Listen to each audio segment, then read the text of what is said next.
Бас ер нь хууль хэрвээ цаашдаа хэлэлцэгдээд батлагдсан тохиолдолд бид нар бас засгийн газарт чиглэл өгөх шаардлагатай харагдаж байгаа. Ер нь цаашдаа ахиж төрийн өмчт компанийг жил болгон улам нэмэгдүүлдэг байж болохгүй.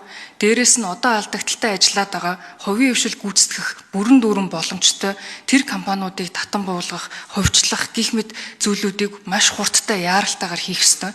Энэ салбарт байгаа 58 мянган хүнийг бид бүхэн чөлөөт одоо ажлын байрны зах зээл рүү гаргах юм бол манай ажлын байран дээрх одоо хүн хүчний нөөцийн дутагдалч гэсэн арилах маш том суурь нөрөө энд байж идэг.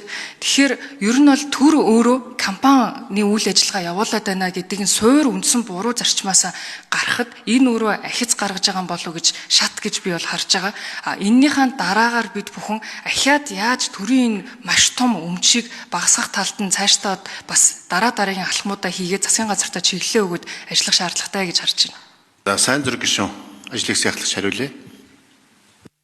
Цэнгэн гишүүндээ бас баярлалаа. Тэгээд энэ хуулийг бас энэ хаврын жуулгандаа баталж байгаа юм. Бас нэг одоо гол ач холбогдол өгж байгаа зүйл нь намрын одоо чуулганд энэ хууль тусгагдсан тэр төрийн өмчт компани талаарх төрийн өмчлөлийн бодлогын асуудлыг улсын хурлд засгийн газар маань өргөн барина. Тэгэхээр энэ одоо таны өмнөх асуултан дээр буюу бодлого юу хаана вэ гэдэг. Тэгэхээр бидэд ер нь энэ төрийн өмчт компани одоо яг эцсийн бөгөөд суурь эцсийн шийдвэр гаргалт бол улсын хурл дээр гарнаа л гэж ойлгож байна. Бид энэ компаниудыг цаашдаа өөрөө хөөжтөө байлгах үүдээс нь аль хэсгээр нь хяналтыг олон нийтийн оролцоог хангаж IPO хийх үү, хэдэн хувиар хийх үү, ямар цаг хугацаанд хийх үү гэдгийг улсын хурл дээр бодлогын бичгээр дээр нэг хүчлэн гаргана. Ер нь бол энэ хууль батлагдсанаар цаашдаа төрийн өмч компаниуд бол хомигдно гэдэгт бол би 100% итгэлтэй байна. Тэгээ энэний бас хэрэгжилтэй үр дагаврыг жил тутам бид нар бас үнэлээд явах, улсын хурл дээр хяналтаа тавих, төсвийн бодлоготойгоо уялдуулах, эдийн засгийн төлөвлөлтөйгөө уялдуулах, бизнес хувийн хвшилттэйгээ өрсөлддөг.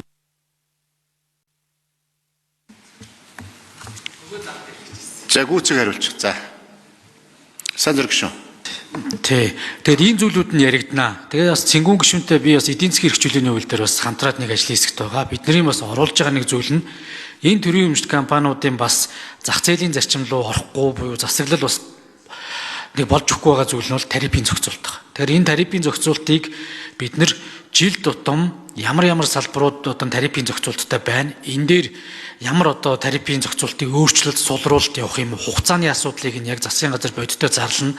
Энд өгж байгаа татаас өрөөгөөжийн асуудал хэрхэн байгаа юм бэ гэдэг зүйлийг үнэлж энийг зах зээлийн асуудлыг одоо хувийн хвшилт тавьж өгөх үү, зах зээлийн зарчим руу шилжих үү гэдэг асуудлыг бас тэр цаашдаа ярих юм аа. Тэгээд бүх энэ хуулиуд бас өөр хоорондоо бас уялдаатай ингээд дэмжигд одоо харилцан шүтэлцээтэй явж байгаа гэдэг зүйлийг бас хэлээ. Тэгээд цэнгэн гишүүнд бас идэвхтэй ажилласанд нь бас талархаж байна.